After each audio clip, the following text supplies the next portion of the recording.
to welcome my co-host, Frank Fiore.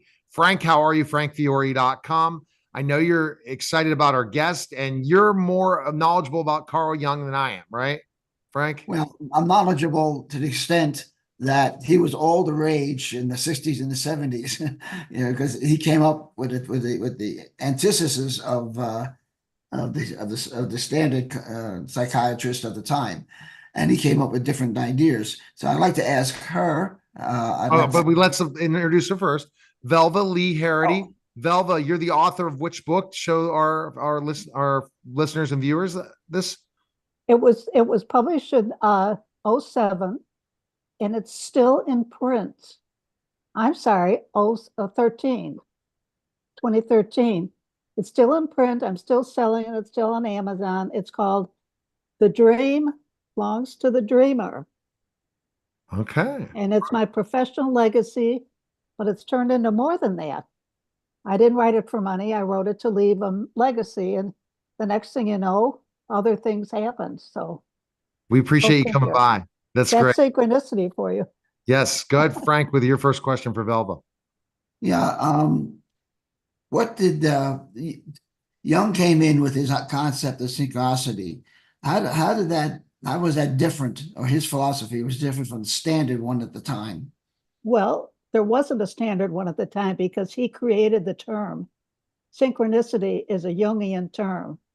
Right. So there's nothing to compare it to, but he created it because he, in his vast experience, which is incredible. I'm surprised there weren't 10 of them for the life he led. But he came up with something that explained why two things can occur and create meanings that wasn't intended. So, for example, you buy a red convertible. The next thing you know, you notice every red convertible on the road. That's a form of synchronicity because it's coming to your awareness.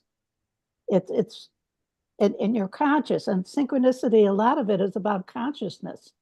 It happens a lot, but people don't pay attention to it. But I've got a story today that'll knock your socks off. I do. All right. Well, we're going to definitely get to it for the short period of time that we have you on the show, but I definitely going to have you back because I'm really intrigued by the brain. And let's talk. And I know you're really definitely intrigued by the brain. Our subconscious keeps us from being in the conscious enough. Yes. Our unconscious, not our subconscious.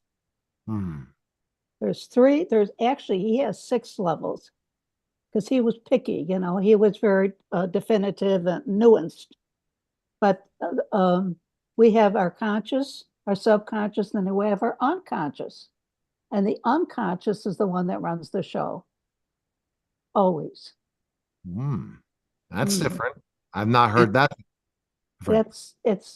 It's Jungian, but Jung is Freud is kind of passé.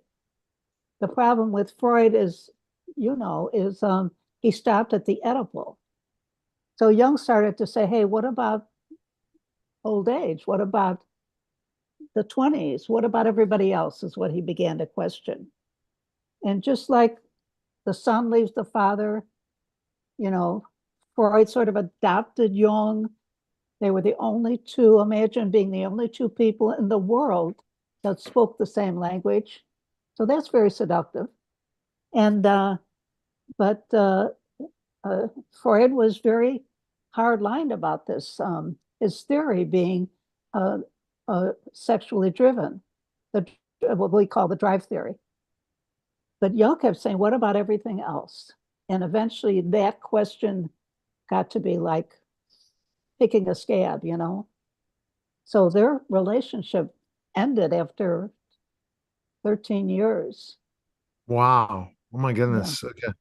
I mean, these are different ways that I think I've been taught more involving the brain, knowing there's these different levels. Go ahead, Frank, with your next question.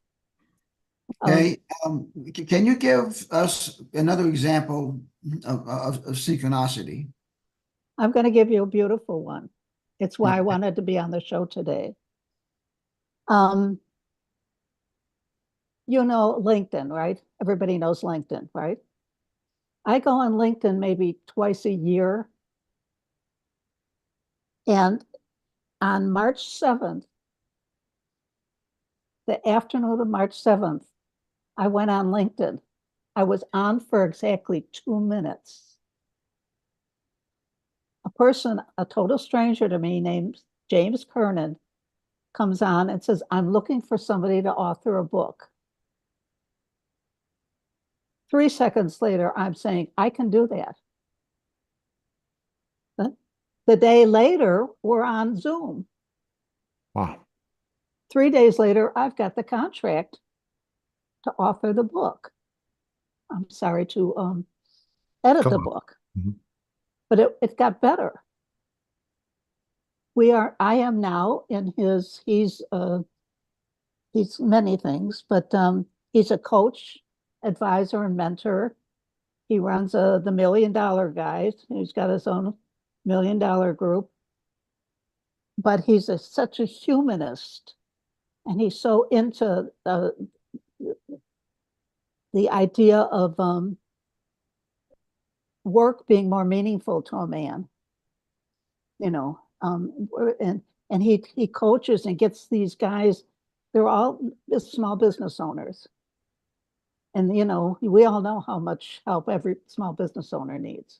Anyway, we got to talking, and the next thing you know, I'm invited to present at his conference in Clearwater. Wow. I'm considered, he's given me a great deal of credibility, and because there's a synchronicity there. It started with us being in the same place at the same time. It started with he needing something and I was able to supply that. Then it grew from there, but it's all been synchronistic. If I had never gone on LinkedIn in those 3 minutes, this would have never happened. Now that's called personal synchronicity. But it's a good example of something happening. Another one is you think of somebody. This has all happened to all of us. We think of somebody, the next thing you know, they've called. Oh, that happens to me all the time. And literally, one person I messaged, I was thinking of you. The celebrity said, I was just thinking of you. I'm like, it was 6 months ago. I messaged you.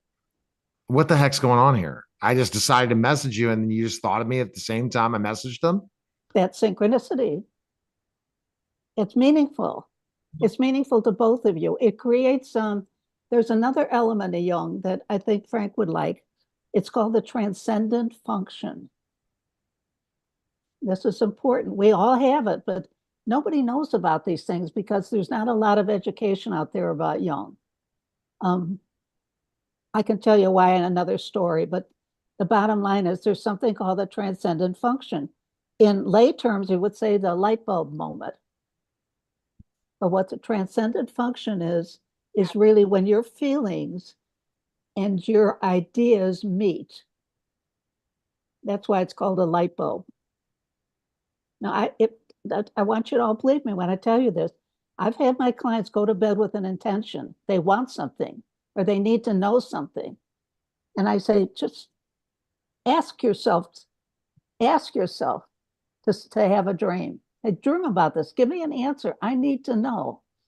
And David Bowie did this. There's a lot of creatives out there that do this. And they suddenly have a dream and the answer's there. You wake up, they say, I got it. Thomas Edison did that. So did there's another famous inventor that Eli Whitney. That's how the cotton gin came into being. So this is another Jung fact that what he taught. Well, he laid the principles out and he laid the guidelines and the theories. I've got like 30 presentations on Jung and everything that he does. But it's up to the individual. How are you going to apply this? If somebody always says, I had this dream, and they write this dream down, and I said, well, what do you think it means? I never tell anybody what a dream means anymore because it's not my dream. And that's why I called my book, The Dream Belongs to the Dreamer. There's a method in this book I'm not selling the book. I don't make any money on the book. You know how publishing is. But there's a method in there called subjective symbol immersion. And you have a dream and somebody says, I don't know what it means. What does it mean? What does it mean? Well, there's 3 guidelines. You don't literalize it. Okay. Mhm. And you look at it objectively. Mhm. How do you work that into your book? Let's talk about your book. That's the core of my book. I Right. titled it The Dream Belongs to the Dreamer, but the whole book is about its case histories are in there, which are real good reads. It's got a lot of material in there, but understanding the challenge, the 3 guiding principles, it starts out with just laying the groundwork for trusting your dream to give you what you already know. Yeah. And this is what's so interesting about it. I lay all the foundation, but the heart of the dream is the subjective symbol immersion method. You have a dream, and I'll say, well, what's the primary symbol? It's in my book, but it's a good example. Another therapist sent me her client who's having a repetitive dream. Those can drive you crazy. I've seen those, and I don't get a dream anymore of me being in the ring because I'm coming back in the ring. So it's very interesting to interpret those rings, and then you guide them based on taking a quantum leap and doing something. I just said, oh, I'm just going to do this because I was dreaming of it. And there, It, and then once you're over something, you might be dreaming about the same thing over and over again. And then what looks like when you fix that situation, the that dream dream, it stops. disappears. The dream So disappears. I do self hypnosis every night in a law of attraction room on Clubhouse where they read a specific book with self hypnosis music. And when I play that, I don't dream as much, but I do dream, but they're more positive dreams. And sometimes I get deeper into those dreams through this when I'm in theta, when I'm sleeping at night. And it's interesting because if I'm not, like I took a CBD one time and I had the most vivid dreams in the world and they're crazy. And then you wake up and you're like, what the heck? So it's a very interesting conversation. People can learn more about you, Velva. Where can they go? I wish we had more time. Thanks. Well, the easiest one for people to remember is my alter ego, Dream Mama. It's spelled DreamMomma @gmail.com. All right. I don't have a website. I don't need one. I don't want one. But word of mouth has carried the day for me. So That's good. All right. Well, you would be a very fascinating podcast at one point, but I enjoyed you being a guest. So thanks for stopping by. I'm glad to have you. Thanks. All Nice right. That was meeting a you guys special. too. That was a special simulcast of Neil Haley.